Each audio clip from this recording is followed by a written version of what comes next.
Olá pessoal, bem-vindo a mais um vídeo nesse canal. Meu nome é Larissa Martins e este vai ser mais um episódio do Diário da Noiva. No vídeo anterior, que foi o nosso primeiro vídeo, se você ainda não assistiu, tá linkado aqui em cima, é só clicar e ir lá ver. Eu falei pra vocês um pouquinho como tinha sido o começo, né, a preparação, falei um pouco do pedido, quais foram os primeiros passos que a gente deu. E lá eu também falei que eu tinha criado a minha lista, né? Não só a lista do casamento com o orçamento, mas várias coisas para nos ajudar a economizar. E muitas de vocês comentaram lá pedindo para eu mostrar a minha lista, como foi que eu fiz essa minha ordem de prioridades para orçamento, para valores e para organizar tudo. E como eu já falei algumas vezes para você que caiu de paraquedas nesse vídeo, eu sou noiva e me caso esse ano, em 2020, se Deus quiser e se a quarentena, se o coronavírus nos permitir.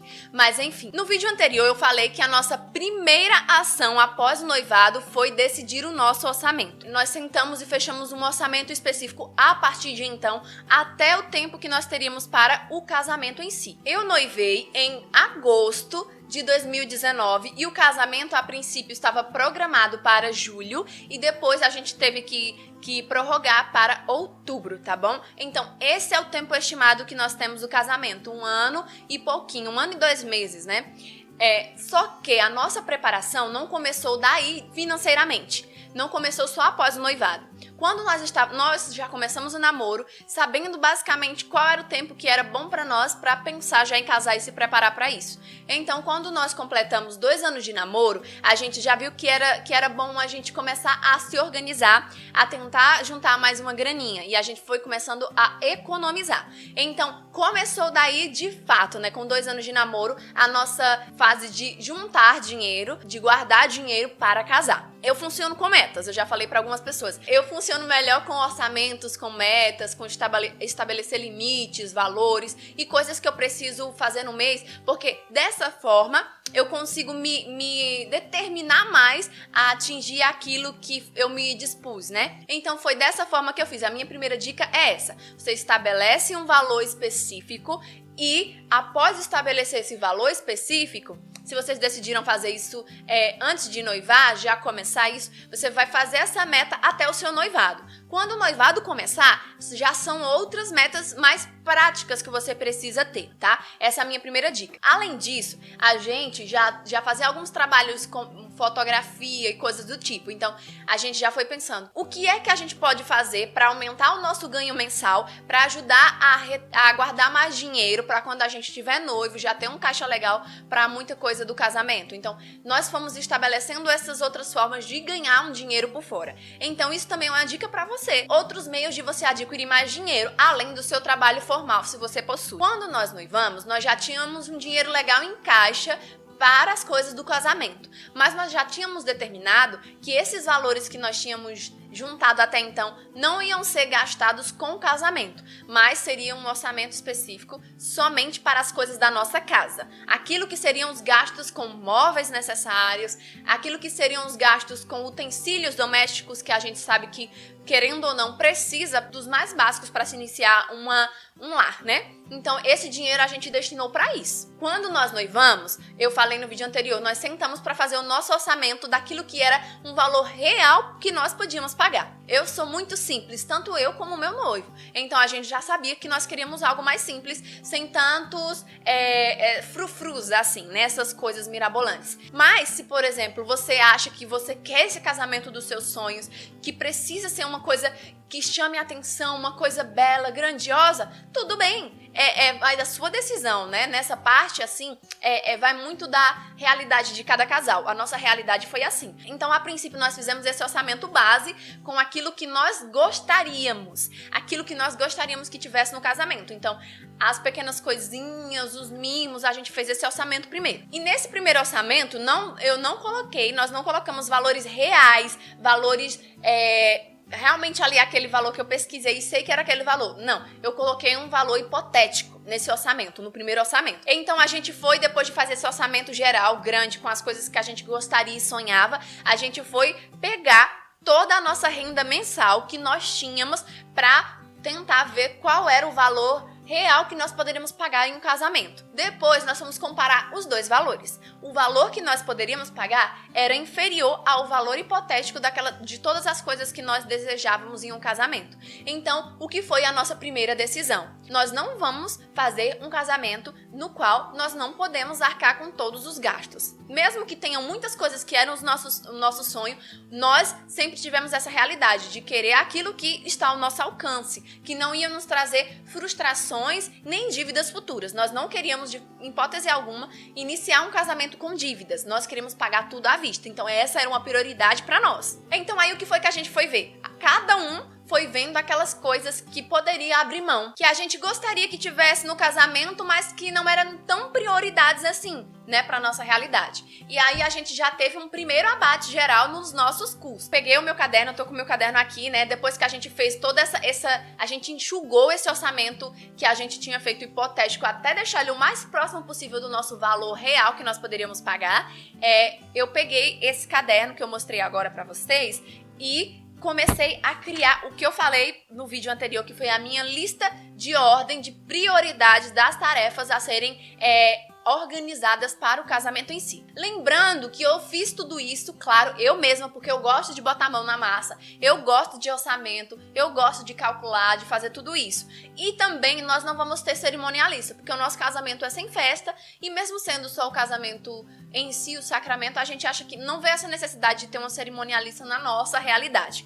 Mas se na sua realidade você acha que precisa ter uma cerimonialista, você gostaria de ter essa ajuda, você não tem tanta habilidade para fazer cálculos, orçamentos para organizar um casamento sozinho ou sozinhos, vai e contrata, porque é um profissional que nos ajuda demais, eu reconheço isso. Mas para nossa realidade não coube, né? A gente não achou necessário. Mas se você contratar um cerimonialista, a maioria dessas coisas que eu vou ensinar para você, ele mesmo vai te ajudar ou ela mesma vai te ajudar a ter um norte a fazer isso. Ele vai fazer por você muitas dessas coisas, tá? Pronto, depois disso eu peguei esse meu caderno e anotei todas essas coisas que eu precisava. Eu anotei todas as coisas que são necessárias de serem resolvidas em um casamento. Então, decidir vestido, marcar data, pagar a igreja, valor para tirar as documentações, cartório, roupa do noivo, músicos, fotografia, filmagem, enfim, todas essas coisas que nós escolhemos ter no nosso casamento, eu peguei, fui lá e anotei todos nessa lista.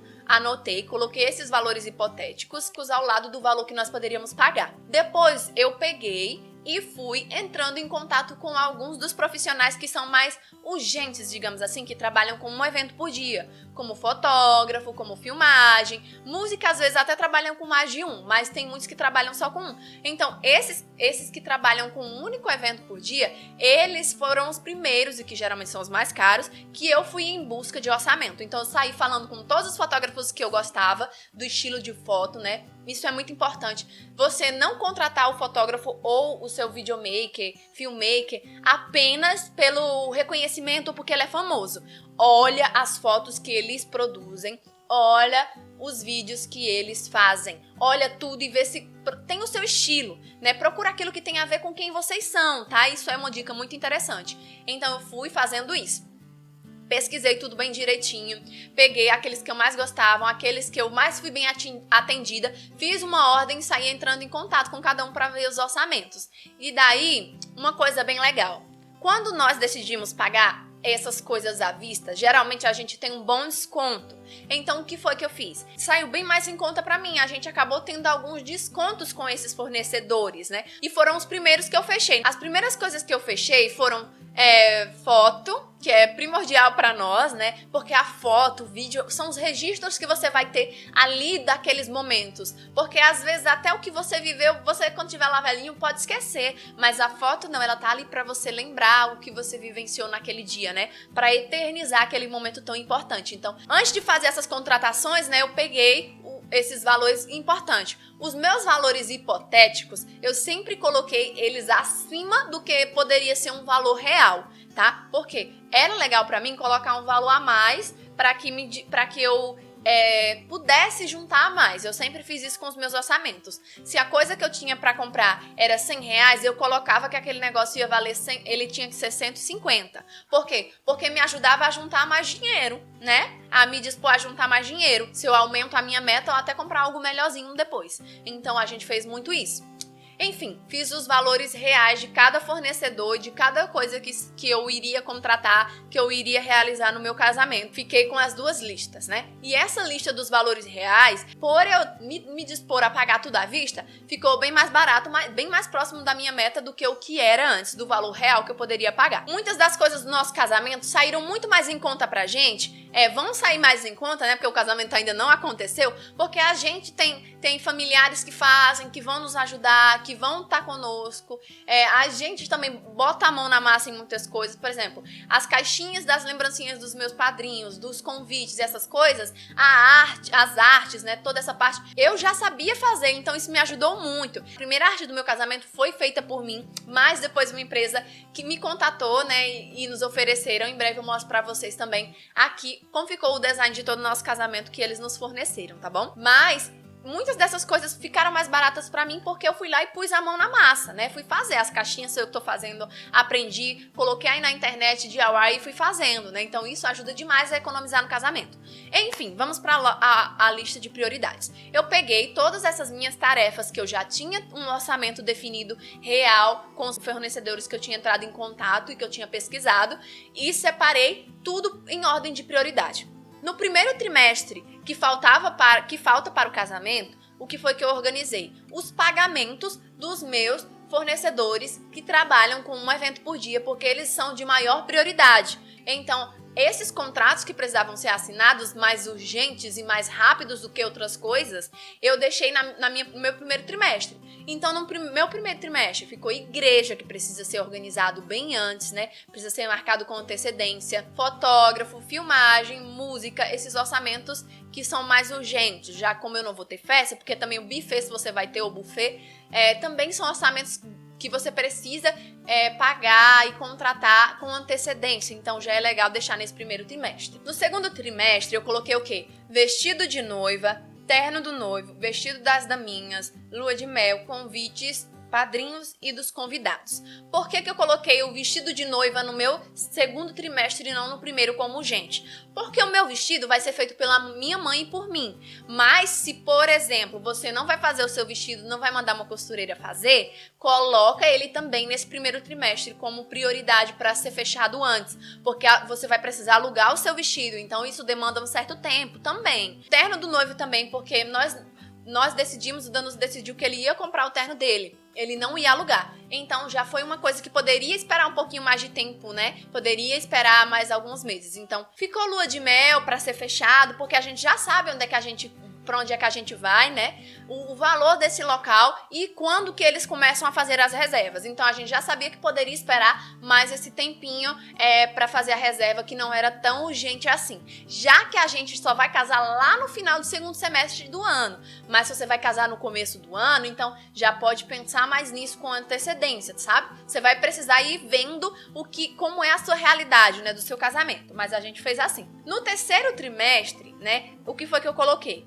Para entrega dos convites, para compra das alianças, para contratar o local, o salão para onde eu vou para arrumar cabelo e todas essas coisas, cartório para resolver, lembrancinhas e tudo mais. Né? Por que eu coloquei o cartório só nesse terceiro trimestre?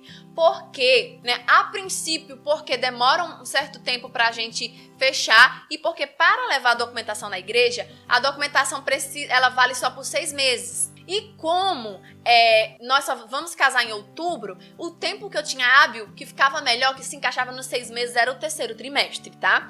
Mas lembrando, mais uma vez, você pode antecipar, vai da sua realidade. Como veio o coronavírus, esse coronga que atrapalhou todos os planos, e o que foi que a gente fez então? Adiantou coisas que estavam mais pro fim do casamento para resolver. Porque, pensa só, como nós estamos em quarentena, não podemos sair para resolver coisas maiores, não podemos ir e comprar por exemplo, as coisas das lembrancinhas, porque tá tudo fechado, né, aqui na nossa realidade do Ceará, eu adiantei as alianças e outras coisas, né, que nós poderíamos ir fechando e comprando de casa mesmo. Então, as nossas alianças já estão compradas, já está conosco, que a gente adiantou, né? Aí eu coloquei no último trimestre que falta pro casamento, eu coloquei para organizar chá de cozinha, para comprar o sapato do noivo, gravata, para ver questão de convites, para entregar os convites dos nossos convidados, para ver com os fornecedores de flores, né, para agendar, para já fazer essa contratação. Porque eu não sei se vocês sabem, não sei se é em todo lugar, mas aqui na nossa cidade,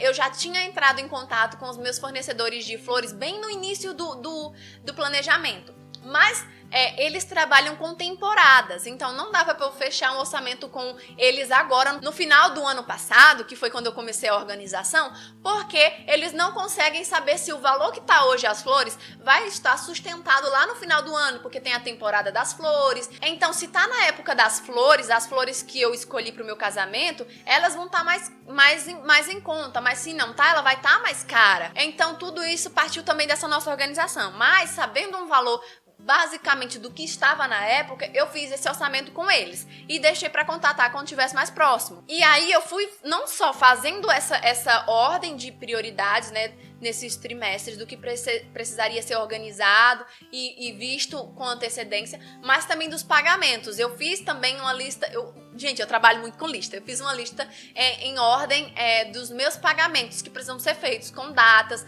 com tudo bem agendado, bem antes, tá? Bom, e foi isso que nos ajudou a economizar, a ter uma ordem maior nas prioridades de tudo que a gente iria fazer no casamento, né? Eu espero poder ter te ajudado com esse vídeo e que você possa também testar. Se você vai fazer o seu casamento aí sozinha, pede a ajuda dos amigos, pede a ajuda da família, que dá certo, né?